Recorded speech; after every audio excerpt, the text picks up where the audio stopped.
गुरु पूर्णिमा की कहानी आदियोगी शिव से लेकर आज तक का सफर। हम दक्षिणायन की अवधि में प्रवेश कर चुके हैं। इस समय धरती के आकाश में सूर्य उत्तर की जगह दक्षिण की ओर बढ़ने लगता है, जिससे मानव शरीर के भीतर कुछ ऐसे बदलाव आते हैं कि ये समय साधना करने के लिए और लक्ष्य निर्धारित करने के लिए ज्यादा अनुकूल होता है।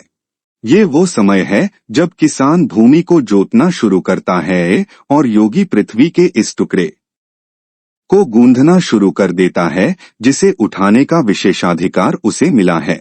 और यही वो समय है जब हजारों साल पहले आदियोगी की शानदार आंखें मानव जीव पर पड़ी थीं।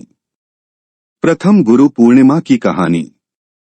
योग संस्कृति में ने शिव को भगवान के रूप में नहीं देखा जाता है, उन्हें पहले योगीय आदियोगीय के रूप में देखा जाता है। 15,000 साल पहले एक योगी हिमालय के ऊपरी क्षेत्रों में दिखाई दिए थे। कोई भी नहीं जानता था कि वो कहां से आए थे और उनका पिछला जीवन कैसा था। उन्होंने अपना परिचय नहीं दिया था, इसलिए लोगों को उनका नाम भी नहीं पता था। इसलिए उन्हें आदियोगी या पहले योगी कहा जाता है। वे बस आए और बैठ गए और कुछ भी नहीं किया।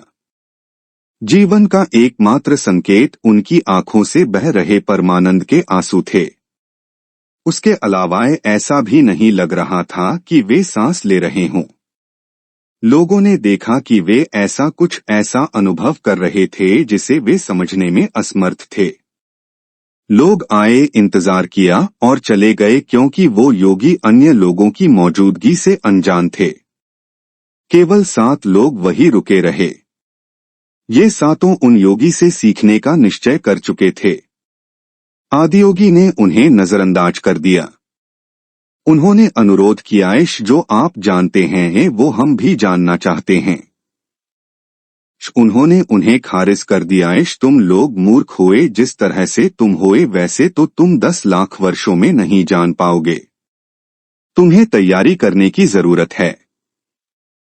इसके लिए जबरदस्त तैयारी की आवश्यकता है। यह मनोरंजन नहीं है। लेकिन वे सीखने के लिए बहुत आग्रह जोर देकर कहनाद कर रहे थे, इसलिए आदियोगी ने उन्हें कुछ प्रारंभिक साधना दी। फिर उन 7 ने तैयारी शुरू कर दी। दिन सप्ताह में बदले, सप्ताह महीनों में और महीने वर्षों में। वे तैयारी करते रहे। आदियोगी बस उन्हें नजरअंदाज करते रहे। ऐसा कहा जाता है कि उन्होंने 84 साल तक साधना की थी। फिर एक पूर्णिमा के दिन 84 वर्षों के बाद उस दिन जब सूर्य उत्तर से दक्षिण की ओर जा रहा था, जिसे इस परंपरा में दक्षिणायन के रूप में जाना जाता है, आदियोगी ने इन 7 लोगों को देखा। वे ज्ञान के चमकदार पात्र बन गए थे। वे प्राप्त करने के लिए बिल्कुल परिपक्व तैयारद्ध थे। वे अब उन्हें अनदेखा नहीं कर सके। आदियोगी उन्हें बारीकी से देखते रहे और अगली पूर्णिमा के दिन उन्होंने एक गुरु बनने का फैसला किया। वो पूर्णिमा का दिन गुरु पूर्णिमा के रूप में जाना जाता है। गुरु पूर्णिमा वो पूर्णिमा है जब पहले योगी ने खुद को आदिगुरु या पहले गुरु में बदल दिया। वह दक्षिण की ओर मुड़ गए। यही कारण है कि वे दक्षिणामूर्ति के रूप में भी जाने जाते हैं। और 7 शिष्यों को योग विज्ञान देना शुरू किया। इस प्रकार दक्षिणायन की पहली पूर्णिमाएं गुरु पूर्णिमा कहलाती है। इस दिन पहले गुरु प्रकट हुए थे। गुरु पूर्णिमारू पार करने की संभावना। यह संचरण दुनिया का पहला योग कार्यक्रम केदारनाथ से कुछ किलोमीटर ऊपर एकांतिसरोवर झील के किनारे हुआ था। योगश से हमारा मतलब शरीर को मोड़ना या अपनी सांस को रोकना नहीं है। हम जीवन की तकनीक किए और सृष्टि के इस टुकड़े आप खुद को इसकी परम संभावना तक ले जाने की बात कर रहे हैं।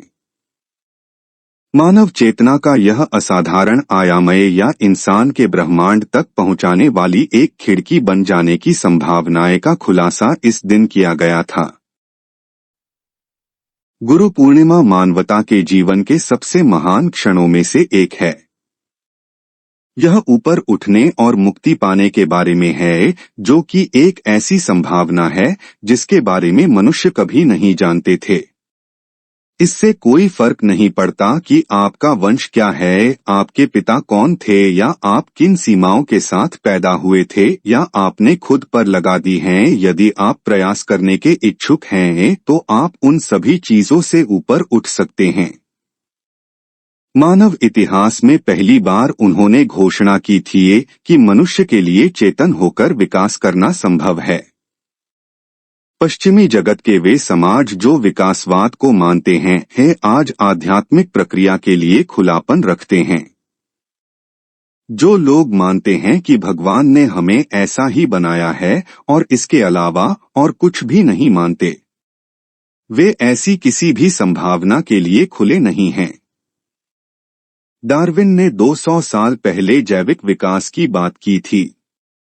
आदियोगी ने 15,000 साल पहले आध्यात्मिक विकास की बात की थी। उनकी शिक्षा का सार यह है कि इस अस्तित्व में प्रत्येक परमाणु, यहाँ तक कि सूर्य और धरती की अपनी चेतना है, लेकिन उनके पास समझदार मन नहीं है। जब चेतना के साथ एक समझदार मन भी जुड़ जाता है तो ये सबसे शक्तिशाली संभावना होती है।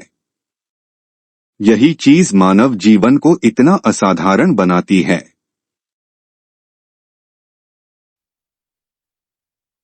शरीर। ऐसे ही रोचक और ज्ञानवर्धक वीडियो को रोजाना सुनने के लिए वीडियो को लाइक करें और चैनल को सब्सक्राइब करें। धन्यवाद।